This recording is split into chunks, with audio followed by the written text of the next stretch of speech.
দেখো বন্ধুরা, আমার বর মালদার থেকে আম নিয়ে এসছে। রাত্রে ও নাইটের ট্রেনে এসছে শিলিগুড়ির থেকে।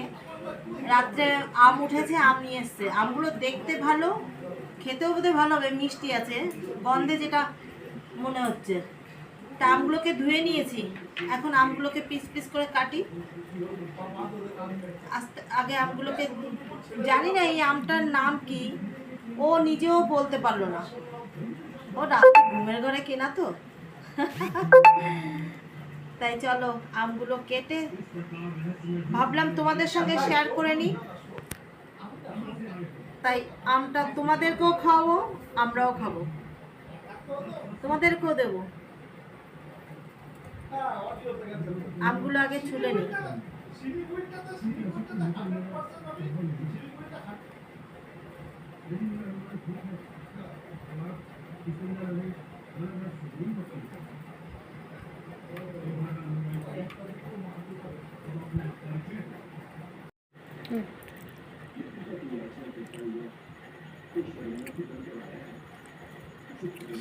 দাগি হয়ে গেছে গো।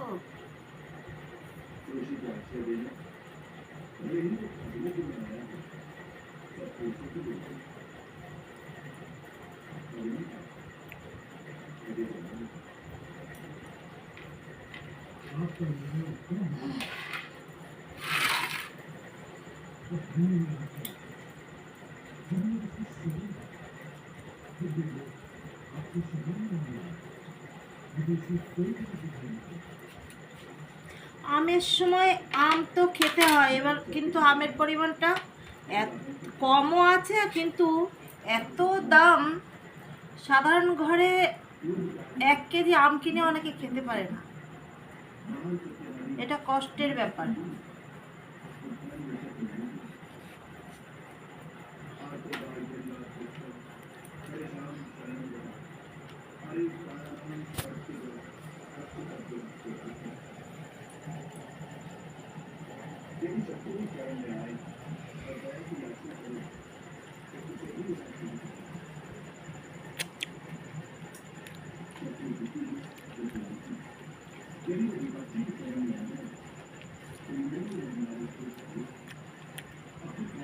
আমাদের গাছে আম হয়েছে এখন। এখন আম যেমন ধরেছে, প্রচুর গোলও এখনো হচ্ছে। আমের গুটি ধরেছে, আমের গুটি আছে এখন 3-4 রকমের। একটা সাইজ আম হয়ে গেছে, যেটা দিয়ে এখন আম ডাল খাওয়া যায়, চাটনি খাওয়া যায়, সব ধরনের। আরও বোল এখনো বেরোচ্ছে। দেখাবো বন্ধুরা, তোমাদেরকে দেখাবো, দেখবে।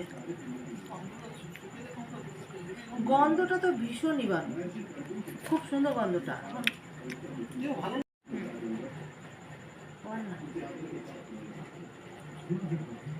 এটা not bad but not good. বাবু বললো যে এটা কি পেঁপের জাতের আম। মানে আমি যে একটা জাতের থাকে তো, বলে কি পেঁপের জাতের আম। এই একটা আমি এই যে কেটেছি, এই আমটা দেখতেও ভালো।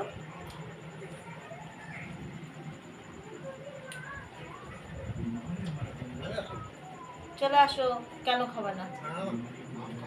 তোমাদের সবার আম খাও, প্রত্যেকে নাও একটা একটা করে তুলে, প্রত্যেকে নাও, এটাই অনেক।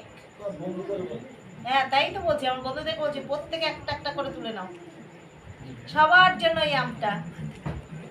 চলো টাটা। ওই তো উপরটায়।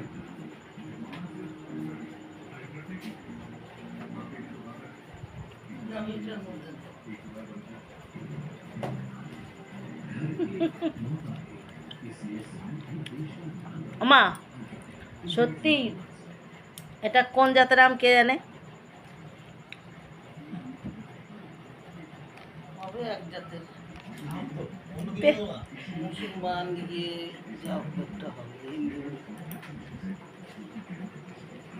তোরা খাবে না? না, তোমার কাটলে কিসের জন্য? সেইটাই তো বললাম যে কেন কাটলাম।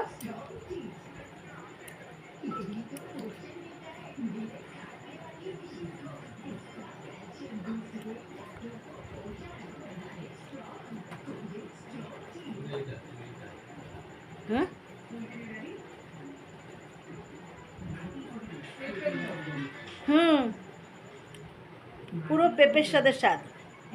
তোমার জিজ্ঞাসা করা উচিত ছিল যে এটা কোন কি আম। কটার সময়? কটার সময়? মানে ভোর 6টা? ও বাবা, ওই সকাল ওই ভোরবেলা বেরিয়ে গেছে। বাবা, তার মানে আমিও কিনলাম। আর কয়েকজন জ্ঞান দিল আমগুলো খুব খারাপ হবে না, ভালোই হবে। বেশি ইয়ে টকও না, মিষ্টিও না। খুব মিষ্টিও না।